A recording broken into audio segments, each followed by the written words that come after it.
है, आदान प्रदान होता है। आप ये समझो, कौन सा नाम था?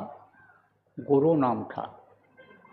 उसी गुरु नाम को गुरु महाराज ने जगा लिया और जय लगाया।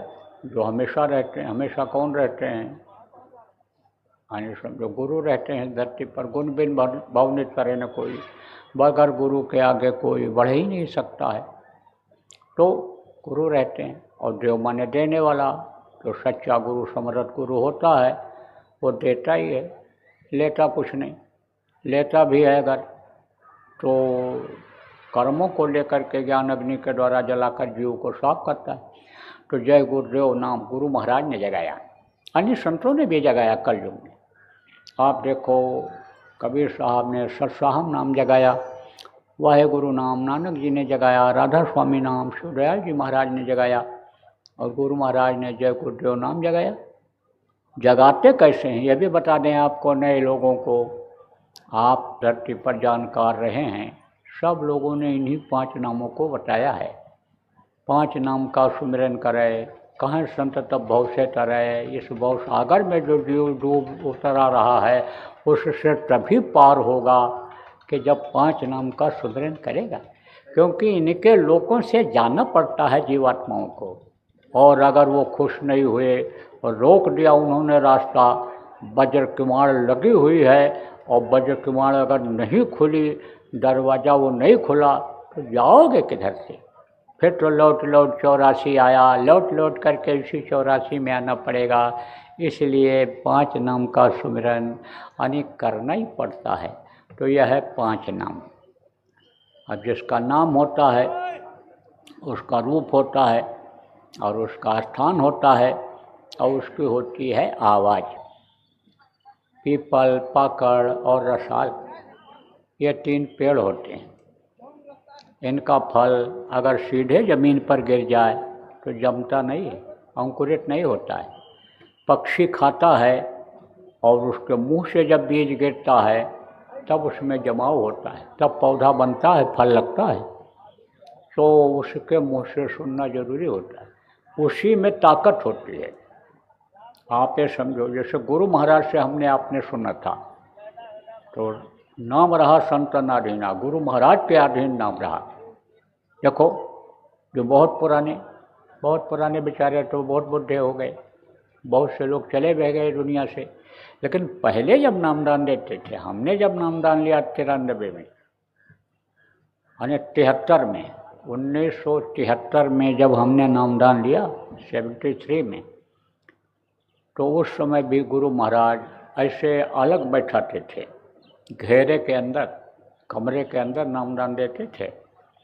और उसमें से कुछ लोगों को उठा भी देते थे, कहते थे तुम अभी नहीं, तुम अभी सत्संग सुनो, तुम अभी समझने की कोशिश करो, और तब तुमको नामदान देंगे। एक कानपुर है, यहाँ एक शेठ जी थे, स्वदेशी मिल के पार्टनर थे। तो वो मुझको बताने लगे, अब तो नहीं रहे वो, हमारा ख्याल उनके लड़के भी अब नहीं रहे। तो वो हमको बताने लगे कि किसी ने गुरु महाराज के बारे में बताया। तो उस समय जो है वो अपनी गाड़ी से, इधर पूर्वांचल में कार्यक्रम था, उधर गए हुए थे। तो गुरु महाराज से कहा कि नामदान हमको दे दीजिए। तो बोले अच्छा चलो अभी आगे। तो आगे गए जब वो, तो समय उनके पास कम था, तो बोले आज हम बैठ जाएं। तो बोले अभी नहीं, अभी आप अगले पड़ाव पर चलो। तो वो बता रहे थे, खुद बता रहे थे कि हमारे मन में यही हो रहा था कि पूरे हैं कि अधूरे हैं, पूरे हैं कि अधूरे हैं, कैसे हैं, कहा गया है पानी पिए छान कर, गुरु करे जान कर। तो इनको गुरु बनावें कि न बनावें, क्या करें, वो ढेर बोन लगा हुआ था। तब बताया उन्होंने कि हम लोग गए अगले पड़ाव पर, तो वहाँ समझो भोजन बना हुआ था, करीब 10-12 आदमियों के लिए बना हुआ था। थोड़े लोग चलते थे उस समय गुरु महाराज के साथ, बाद में तो काफिला चलने लगा, हजारों हजार लोग चलने लग गए। उस समय कम लोग चलते थे। तो उन्होंने बताया कहा 10-12 लोगों का भोजन बना हुआ था और आदमी और ज़्यादा आ गए। तो हमसे गुरु महाराज ने कहा, उन्होंने बताया सेठ जी ने कि हमसे बाबा जी ने कहा कि देखो सेठ जी, देखो देखो कुछ हो तो इनको खिला दो, इनको खिला दो, देखो कुछ हो तो खिला दो इनको, कह दो दे दें। तो कहाँ कि जब मैं गया देखा, पूछा तो उलट करके कहा मैं ही ढक्कन देख लिया तो थोड़ी सी सब्जी नीचे थी और समझो दाल आधा से कुछ ज़्यादा था भगोने में, पतीली में, और कहाँ चावल बहुत थोड़ा था, थोड़ी सी रोटी पड़ी हुई थी। तो कहाँ मैं लौट आया तो पूछा, कहा कि सेठ जी देखे? तो वो सोचे कि हम क्या बतावें कि नहीं है, वो संकोच में पड़ गए। तो बतावें गुरु महाराज के बारे में। गुरु महाराज खुद चले गए और भगोना का ढक्कन जब उठाया तो दिखाई पड़ा कि चावल पूरा एकदम भरा हुआ है और रोटी भरने से थोड़ा कम है और दाल उतनी ही और सब्जी उतनी ही है।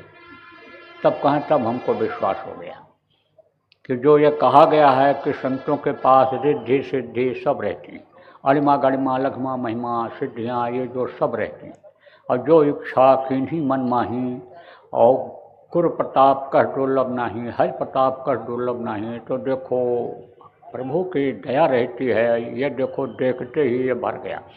तो विश्वास खास चीज़ होती है, विश्वास दिलाते थे और फिर समझो तब उसके बाद नामदान दिया करते थे और बहुत से लोग उसी में भाग भी जाते थे।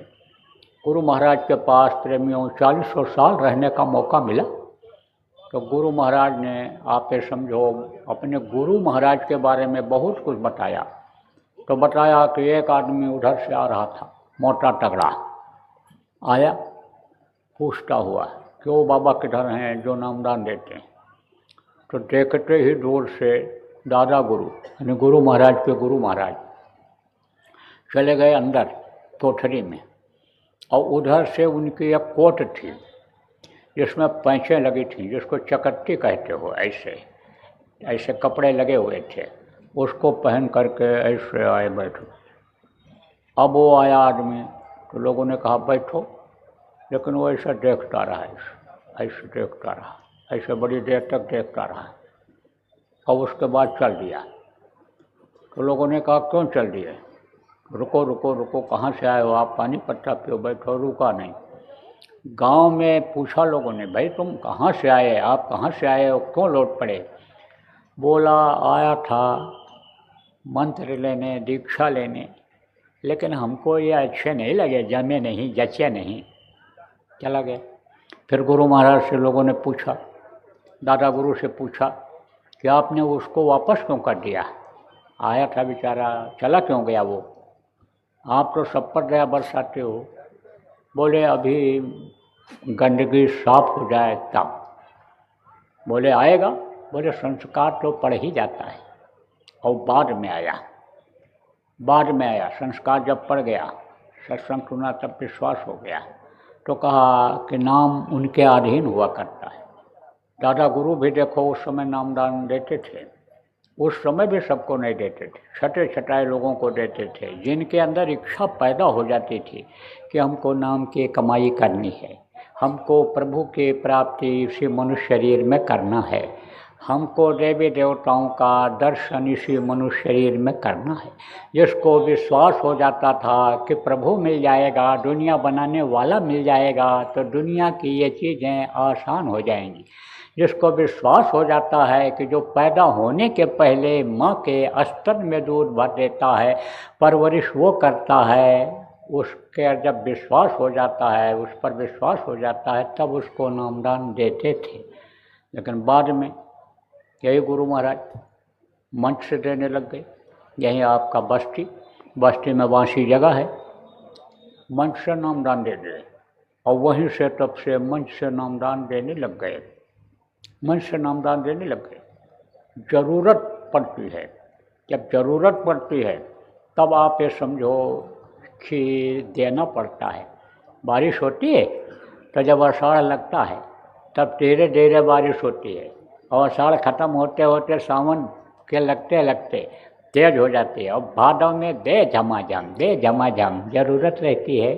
ऐसे ही जीव जब जाने लगते हैं नरकों की तरफ, वहाँ जब जाने लगते हैं और चिल्लाते हैं मार पड़ती है, तब उस प्रभु को दया आ जाती है। तो संत जो मनुष्य शरीर में रहते हैं इस धरती पर, उनको आदेश हो जाता है कि अब इन जीवों को बचाओ, अब लुटाओ, अब तुमको कोई कमी होने नहीं पाएगी, अब तुम्हारा ये जो अनिकर्म है जलता जाएगा, जो लोगों को लोगे, तुम्हारे पास अब ज्ञान अग्नि को बढ़ा दिया जा रहा है, अब उसमें ये जलता जाएगा। और फिर वो नाम लुटाने लग जाते हैं। नाम का हीरा मोती मैं बिखराऊं गली गली। अब ये ज़रूर होता है कि जो उसकी कीमत समझ लेता है वो तो माला माल हो जाता है, और नहीं तो जो छोड़ देते हैं वो ऐसे कैसे रह जाते हैं। महात्मा जी जा रहे थे, देखा बड़े गरीब बड़े दुखी, लाओ इनको कुछ दे दें। तो इच्छा किया, झोले में हाथ डाला तो इच्छा किया इनको कीमती चीज़ दे दी जाए। तो हीरा झोली में आ गया और हीरा बिखेर दिया और कहा गांव वालों उठा लो, माला माल हो जाओगे, कीमती चीज़ है। किसी ने कहा हीरा होता तो फेंक देते, हीरा किसको खराब लगता है, कांच के टुकड़े हैं, लोगों ने उठाया ही नहीं। जौहरी आ रहा था, उसने देखा हीरे पड़े हुए हैं, उठा लिया और ले गया, लखपति हो गया। उस समय लखपति हो गया, लाख की बड़ी कीमत होती थी, बेच लिया हीरा।